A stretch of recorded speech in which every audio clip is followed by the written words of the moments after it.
So today, let's take a look at the guitar tones from Ride the Lightning. Don't be afraid to ride the lightning. Ever wondered how Metallica created this iconic guitar tone? Let's dive into the studio history, explore the unique signal chain, and witness the challenges of crafting this iconic sound from scratch.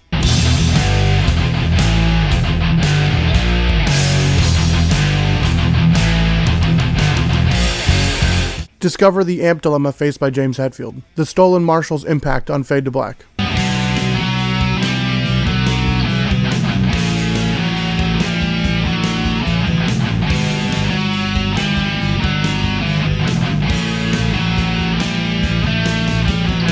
And the specific VSTs chosen for this recreation. Join me for an insightful look into the essence of Ride the Lightning. Oh yeah! Fucking ride the lightning!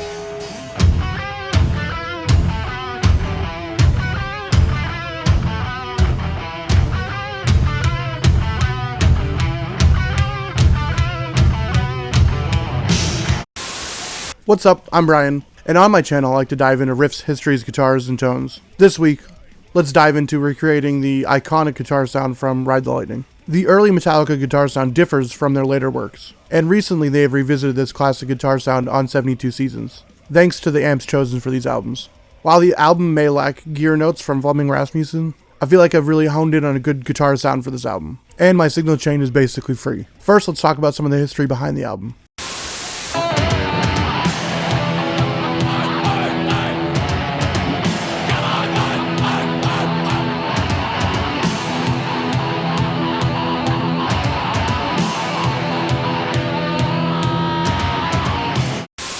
In the studio, the recording of Ride the Lightning kicked off on February 20th, 1984. From the very beginning, James Hetfield faced a major dilemma. His cherished modded Marshall was stolen in a gig in Boston, a little over a month before they were due to record. And this feeling of loss led James Hetfield to create the lyrics for Fade to Black. Flemming Rasmussen, determined to fill the sonic gap, scoured all of Copenhagen, Denmark for every Marshall amp he could get his hands on.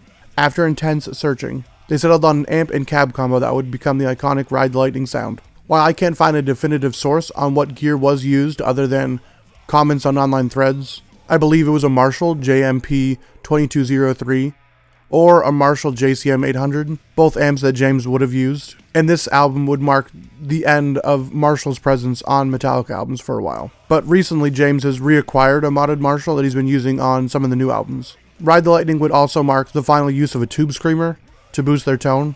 I read online that he just really hated having to use a tube screamer to boost his tone because he felt it was really fizzy, which would make sense why they switched to the Mesa Boogies for the next album. Just like the amp, there is no specific information on what cabs they would have used, other than it being a Marshall cab. So for my best guess, it would probably be a Marshall 1960B or some kind of type of Marshall, and the Marshall 1960Bs are known for their thick low end. So now let's get into my signal chain.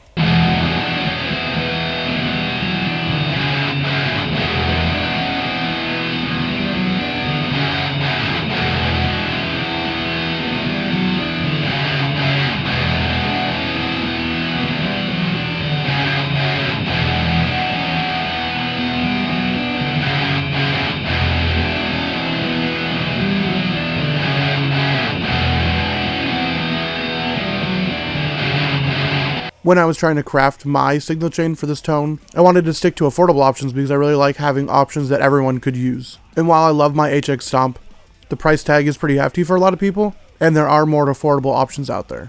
And with these tone recreations, I want to aim for something that's widely available to everybody. So I took a look at this JCM 800 from Nembrini, and at $130 it seemed a little far out of the price range that I want to stick to. And then I actually remembered I have the Hybrit from Lapoo. It's a really good JCM 800 emulation, and what I think is the best part is it's actually completely free. So these are the settings that I have for the amp. I added more mids and bass in the amp section, more than I normally would on, say, like Master of Puppets, but I think that's mainly due to the difference in the amps they were using.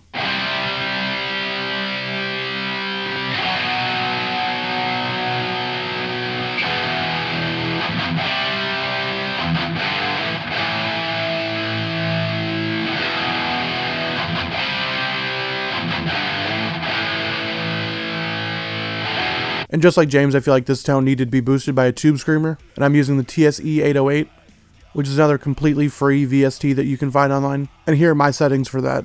And then since the Hybrit is free, it does not have a dedicated amp section, so I needed to use an IR loader. And I have this one from STL Tones. It's the NADir, another completely free plugin. And I'm loading my 1960A Marshall cabs that I've been using. And this comes from the pack from Audio Assault.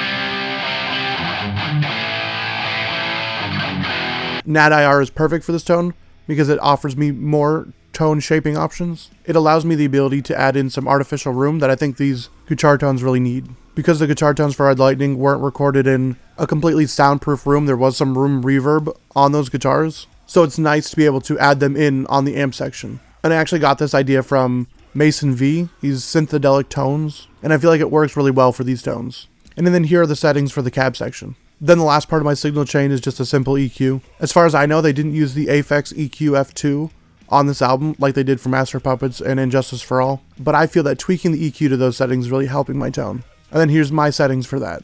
I'm just lightly boosting some of the low end and some of the high end and scooping out some mid frequencies, but I'm not getting too drastic with it. This entire signal chain is completely free except for the IRs I'm using, but I know that you can find some Marshall IRs for free online. Now I want to get into some of my final thoughts and then get into a tone comparison.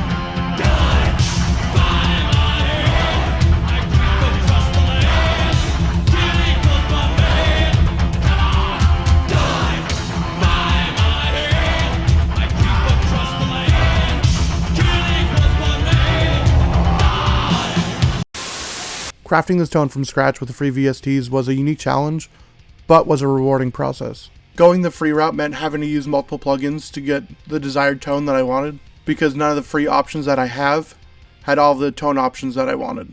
Like the Hybrit not having an amp section, or not having any pedals built into it. And because of that, I was forced to use NADir, which was great because I could add in the artificial room that this tone needed. And then I feel like I really needed to use the Tube Screamer on this tone, not only because it mimicked the actual album, but because the Hybrit did not offer as much gain as I wanted it to. But because I had to use all these plugins, I feel like it added to the richness of the tone. The unique characteristics of early Metallica, especially Ride the Lightning, demanded more mids and a distinctive room sound compared to later albums.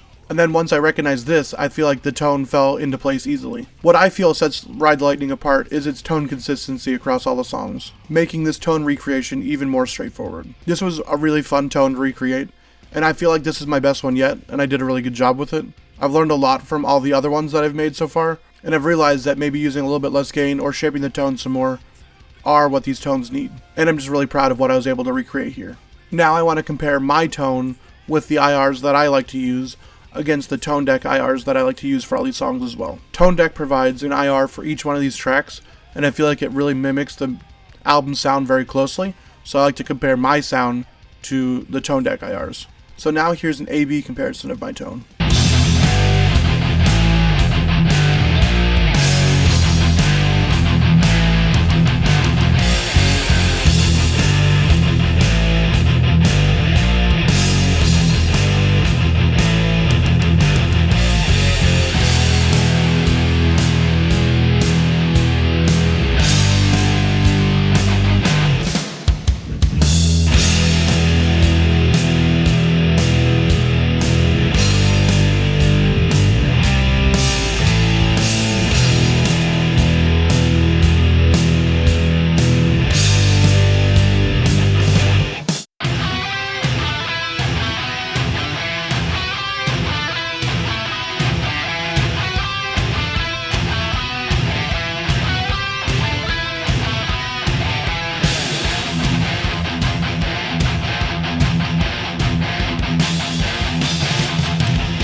Let me know if I missed anything.